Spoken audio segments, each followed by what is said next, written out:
Bonjour à vous tous et toutes. Au nom du consistoire de l'Église Wallonne d'Arnhem, je vous souhaite la bienvenue dans ce culte du dimanche jubilate. Encore un culte sans votre présence, mais nous espérons reprendre nos cultes à la Pentecôte. Nous avons hâte que nous revenons à la normale. Aujourd'hui, le culte est présidé par pasteur Joost Reuzelaars et pasteur Roger de Wandeler. Martin Kas joue des grandes orgues. Un culte béni à vous tous et toutes.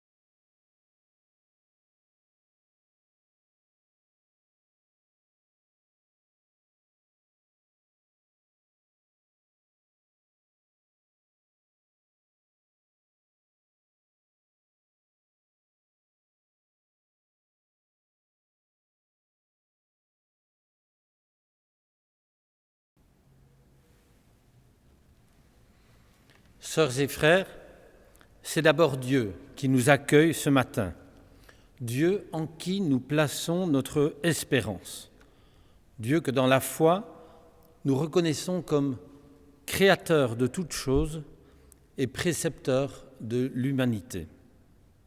Que la grâce de Dieu soit avec nous. Nous exprimons notre louange avec le chant du psaume 66. Nous chanterons les strophes 1 et 5.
Nous prions. Dieu, en qui nous mettons notre confiance, les paroles de ce psaume 66 chantent tes louanges, mais elles suggèrent aussi les souffrances endurées par le peuple de la Bible et ainsi toutes les souffrances du monde. Ce sont des blessures, des larmes et des tourments que nous portons ce matin en solidarité avec nos sœurs et frères en humanité, partout dans le monde.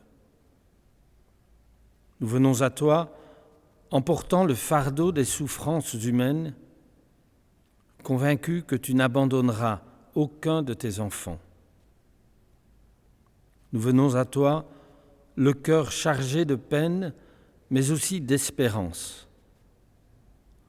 Entends nos inquiétudes pour le monde qui balance entre crainte et désespoir, et redis-nous, comme le Christ disait jadis à ses disciples, « Je ne vous laisserai pas orphelins, je viendrai à vous, vous me verrez, car je vis, et vous vivrez aussi. » Amen.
Avant d'ouvrir la Bible, prions Dieu. Mon Dieu, ouvre notre esprit à l'intelligence de ta parole et que notre cœur demeure brûlant tandis que tu nous parles. Comme la pluie féconde la terre et fait germer la semence, que ta parole, mon Dieu, accomplisse au cœur de notre vie sa mission, ta volonté. Qu'elle féconde notre vie et lui permette de porter des fruits.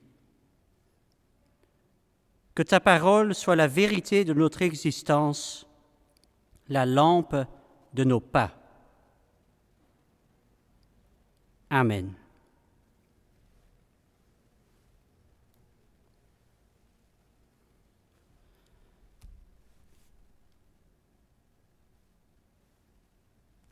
Je vous lis l'histoire des disciples d'Emmaüs, c'est l'évangile de Luc au chapitre 24, les versets 13 à 35.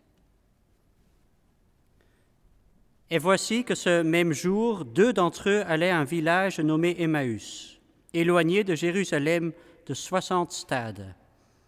Ils s'entretenaient de tout ce qui s'était passé.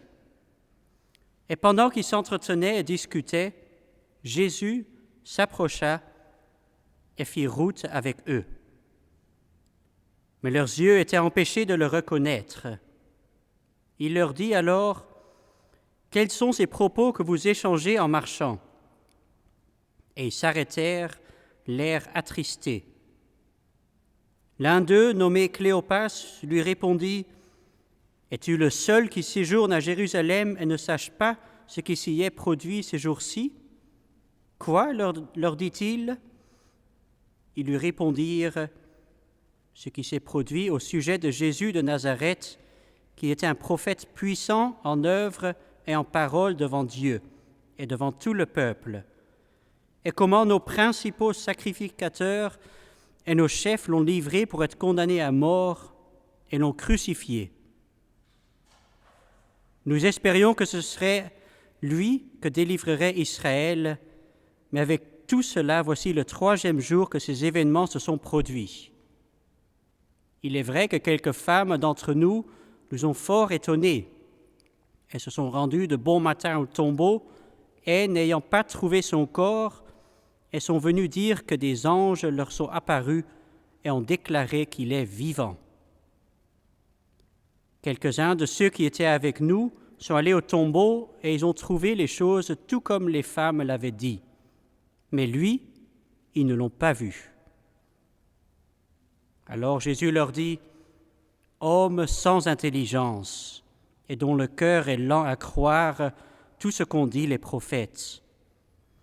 Le Christ ne devait-il pas souffrir de la sorte et entrer dans la gloire ?» Et, commençant par Moïse et par tous les prophètes, il leur expliqua dans toutes les Écritures ce qui le concernait. Lorsqu'ils furent près du village où ils allaient, il parut vouloir aller plus loin. Mais ils le pressèrent en disant « Reste avec nous, car le soir approche, le jour est déjà sur son déclin. » Il entra pour rester avec eux. Et pendant qu'il était à table avec eux, il prit le pain, dit la bénédiction, puis le rompit et le leur donna. Alors leurs yeux s'ouvrirent et ils le reconnurent, mais il disparut de devant eux. Et ils se dirent l'un à l'autre, « Notre cœur ne brûlait-il pas au-dedans de nous lorsqu'il nous parlait en chemin et nous expliquait les Écritures ?» Ils se levèrent à l'heure même, retournèrent à Jérusalem et trouvèrent assemblés les 11 et leurs compagnons, qui leur dirent, « Le Seigneur est réellement ressuscité et il est apparu à Simon. » Ils racontèrent ce qui leur était arrivé en chemin et comment ils avaient reconnu à la fraction du pain. Ici se termine notre lecture.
Nous voici depuis plus d'un an dans le confinement et nos activités paroissiales se déroulent d'une façon tout à fait inédite.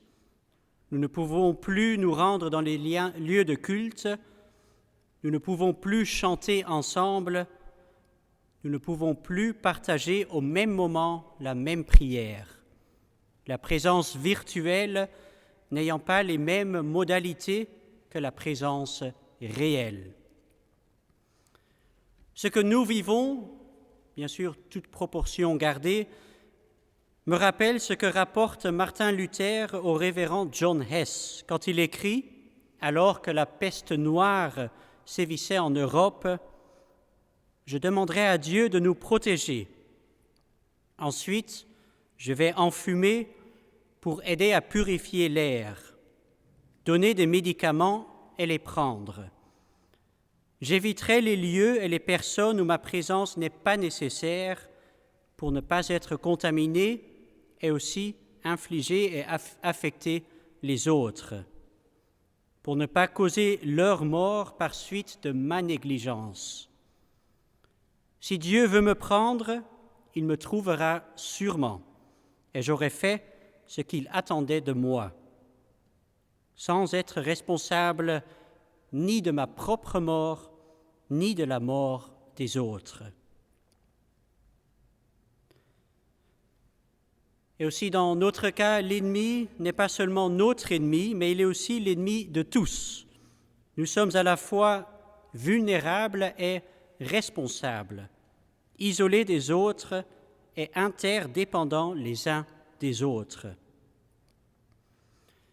Et devant cette situation paradoxale, les communautés religieuses continuent bien sûr d'annoncer la bonne nouvelle du salut de Dieu. Mais quelle peut être cette bonne nouvelle dans cette période d'incertitude et de crise sanitaire mondiale? Quel est le message de libération qui peut intégrer le risque que représente la contagion? Dans le texte que nous avons lu ce matin de l'Évangile de Luc, les deux hommes qui s'éloignent de Jérusalem après la mort de Jésus n'ont plus aucune raison de rester là où ils ont entendu prêcher Jésus. La mort de Jésus a remis tout leur avenir en question. La mort de Jésus a tué leur espérance en un monde meilleur. Et les liens qu'ils avaient tissés avec les autres disciples de Jésus n'ont plus assez de sens à leurs yeux pour qu'ils fassent communauté avec eux. À ce moment-là, la communauté des héritiers de Jésus risque la dissolution et l'oubli.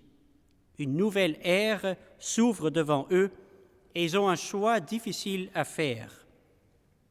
Soit ils peuvent accepter l'oubli en restant atomisés, ou ils peuvent inventer de nouveaux chemins de transmission en faisant tradition commune avec les autres héritiers de Jésus. Comment s'approprier la crise, cette crise dans laquelle nous sommes actuellement? Comment lui donner une signification au-delà des obstacles qu'elle révèle sur nos chemins? Eh bien, en faisant de cette crise le terreau de nouvelles traditions vivantes. Le récit des témoins d'Emmaüs s'approprie la crise provoquée par la mort du Christ en instituant deux piliers du christianisme naissant, la prédication de la résurrection et le sacrement de la Seine. Et au fur et à mesure qu'il marche, la tradition de l'Église se raconte, s'institue, s'écrit. Les deux étoiles perdues sur le chemin d'Emmaüs ont reconnu ce qui les faisait briller, chacun dans leur cœur. Les témoins reconnaissent Jésus au moment où ils mangent avec lui le pain et se rattachent à ce geste du dernier repas du Christ pour comprendre leur propre engagement d'apôtre. L'événement vécu devient rite parce qu'il prend sens dans leur propre foi. Et aujourd'hui, nous sommes privés de ces choses qui font sens pour nous dans notre vie d'Église. Et sans doute, vous dites-vous que lorsqu'on est moderne, comme les protestants veulent l'être, on n'a pas besoin de tradition. Pourtant, même les modernes créent leurs traditions pour donner du poids à leurs réformes. La crise que nous vivons creuse des manques dans notre vie communautaire.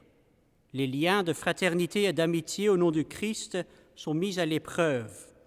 Et il nous faut redoubler de confiance, précisément au moment où nous sommes les plus inquiets. Cette crise révèle combien notre communion est grande quand nous nous reconnaissons fragiles et vulnérables, dépendants de l'amour de nos frères et sœurs. Elle nous montre aussi combien le désir de maîtriser ou de conserver l'Église dans ses formes immuables est vain, car l'Église ne peut rester toujours la même au milieu des contingences. L'Église est un don gracieux de Dieu qui nécessite une adaptation constante de nos pratiques, une relecture de nos traditions. Comme cette révélation qui, donnée aux témoins d'Emmaüs sur le chemin, les oblige à relire leur histoire et à considérer le partage du pain comme un moment essentiel de communion avec le Christ. Nous sommes comme les deux témoins qui errent dans leur fragilité et leur vulnérabilité et qui sont rejoints par le Christ. Il nous faut recevoir l'Église que Dieu nous donne et inventer de nouvelles traditions de partage, de communion pour nous adapter à un avenir différent, à des crises sanitaires ou climatiques ou sociales. Car, comme l'écrit le théologien allemand Dietrich Bonhoeffer durant la Seconde Guerre mondiale, on oublie facilement que la communauté de frères et sœurs chrétiens est un don gracieux du royaume de Dieu qui peut nous être repris chaque jour et que nous aussi pouvons d'un instant à l'autre être précipités dans la solitude la plus profonde. Mais Dieu nous fait le don de la communauté visible, mais dans des proportions différentes. Par exemple, la brève visite d'un frère, une sœur chrétienne, une prière commune, la bénédiction fraternelle. Console tout cela le chrétien dans la diaspora. Et même une simple lettre écrite de la main d'un chrétien nous réconforte. Après cette crise de Corona, les choses auront changé et il sera illusoire de ne pas voir en cette période où tout semble manquer la révélation de ce qu'il nous faudra sans doute adapter. Cette crise nous révèle que l'Église n'est pas seulement un lieu, elle n'est pas seulement un bien matériel, elle n'est pas uniquement visible, mais elle est aussi invisible. Et il nous faudra sans doute annoncer l'espérance par de nouveaux chemins de transmission, par de nouvelles traditions adaptées aux contraintes nouvelles de notre temps. Bientôt, j'espère, nous nous retrouverons concrètement et alors l'Église sera pour nous, comme pour Martin Luther, cet instant de repos. Mais nous nous souviendrons intimement que c'est Dieu seul qui nous donne cette Église, pour laquelle nous inventons de nouveaux langages. Amen.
Personnellement, comme chrétien, je sais plus ou moins les principes et les valeurs auxquelles je crois.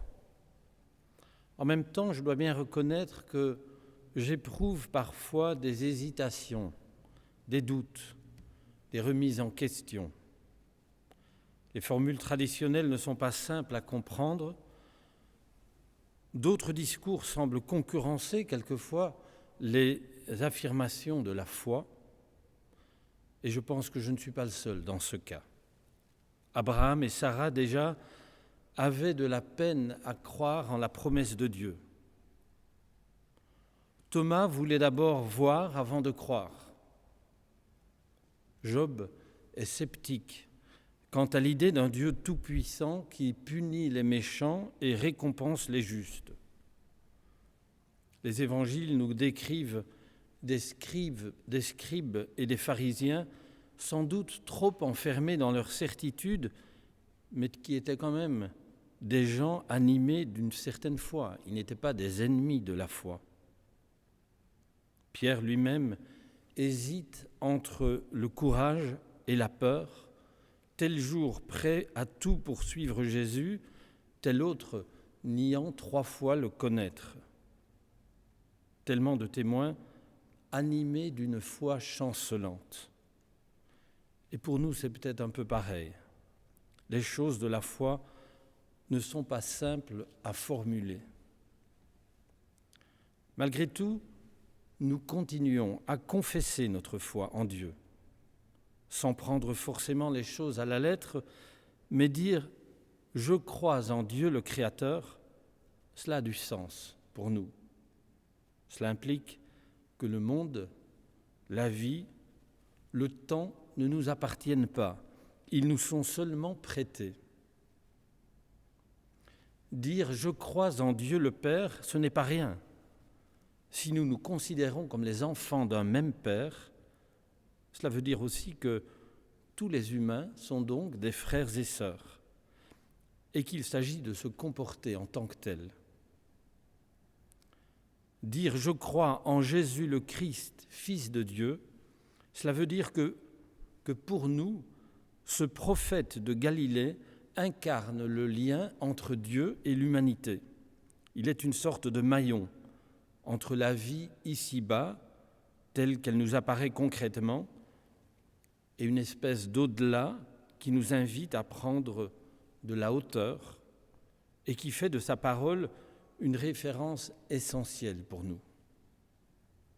Enfin, dire « je crois en l'Esprit Saint », c'est considérer qu'il y a comme un vent de spiritualité qui souffle sur le monde à travers l'histoire des hommes, un souffle divin qui nous fait espérer que les choses peuvent changer, ou plutôt que nous pouvons changer les choses en vue d'un monde meilleur. C'est ainsi que nous croyons en Dieu, Créateur des cieux et de la terre. Nous croyons en Dieu, Père de toute l'humanité. Nous croyons en Jésus-Christ, Fils de Dieu et Fils des hommes, parole incarnée du Père. Nous croyons que l'Esprit de Dieu souffle sur le monde un vent de paix et de renouveau. Amen.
Je voudrais faire quelques annonces. Le prochain culte, d'abord, le prochain culte diffusé de cette façon sera enregistré la semaine prochaine à partir de l'église d'Amsterdam. Culte diffusé, comme d'habitude, à 11h. Pour beaucoup d'entre nos paroisses, les cultes reprendront le dimanche de la Pentecôte, ou à partir de ce dimanche-là, donc en particulier pour Amsterdam, Haarlem, Dordrecht, Breda et Middelbourg. Premier culte donc le dimanche 23 mai. Et puis je voudrais dire un mot aussi au sujet de la rencontre wallonne qui aura lieu le jeudi de l'Ascension. Les églises wallonnes ont l'habitude d'organiser 2 fois par an, normalement, cette rencontre. Tous les paroissiens de toutes nos paroisses wallonnes sont invités, mais il est important de s'inscrire auparavant par courriel, par email, à l'adresse suivante, rencontrewallonne@gmail.com. rencontrewallonne, 2L, 2N, @gmail.com. Merci de le faire, en tout cas avant le 30 avril.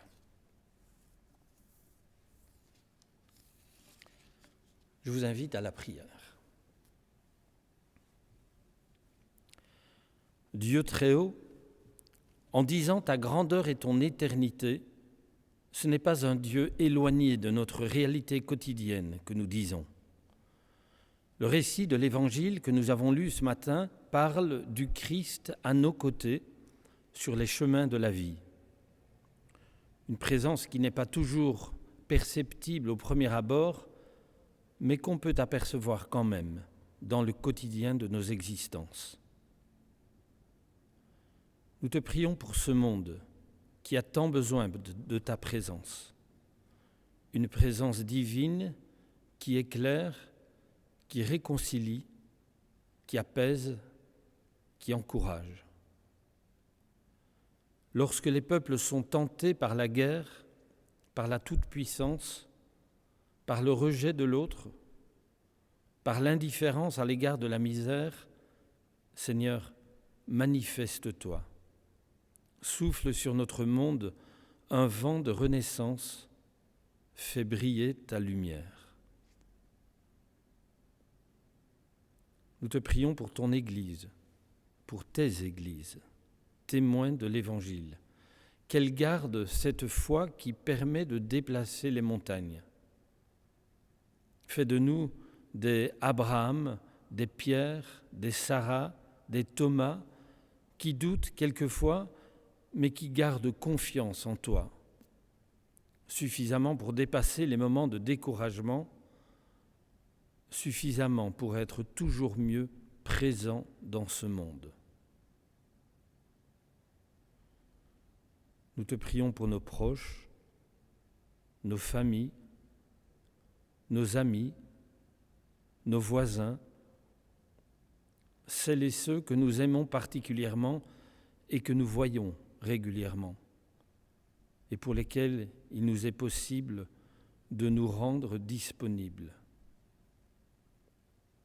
Par ton esprit, Seigneur, rends-nous suffisamment inventifs pour transformer en gestes et en paroles ton amour envers l'humanité.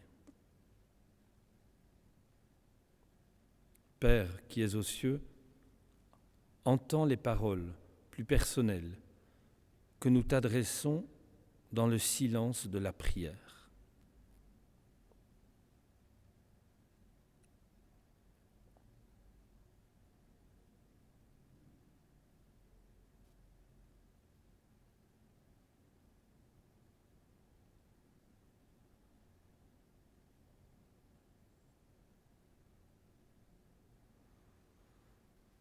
Notre Père qui es aux cieux, que ton nom soit sanctifié, que ton règne vienne, que ta volonté soit faite sur la terre comme au ciel.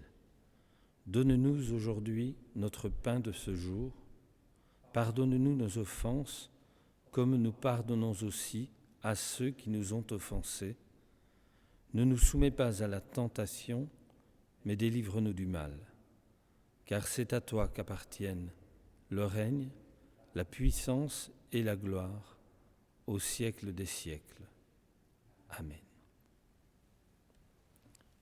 Nous chantons un dernier cantique, le cantique numéro 4904 dans le recueil Alléluia.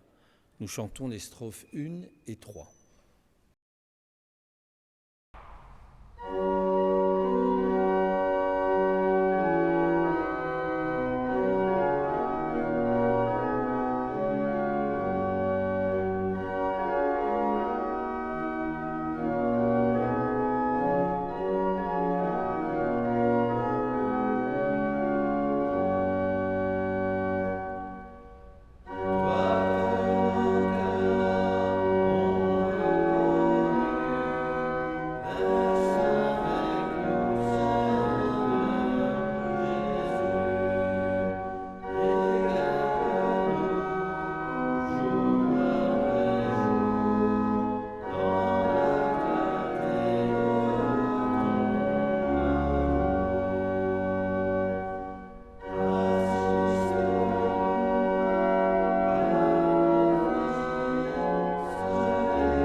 Avoir la foi, me rappelait Sylvie, c'est monter la première marche, même quand on ne voit pas tout l'escalier. Que l'Éternel, Dieu très haut, vous bénisse, vous garde et vous éclaire. Qu'il vous donne la force de continuer à vivre malgré les épreuves de l'existence. Que Dieu tourne vers vous sa face et vous accorde sa grâce. Amen.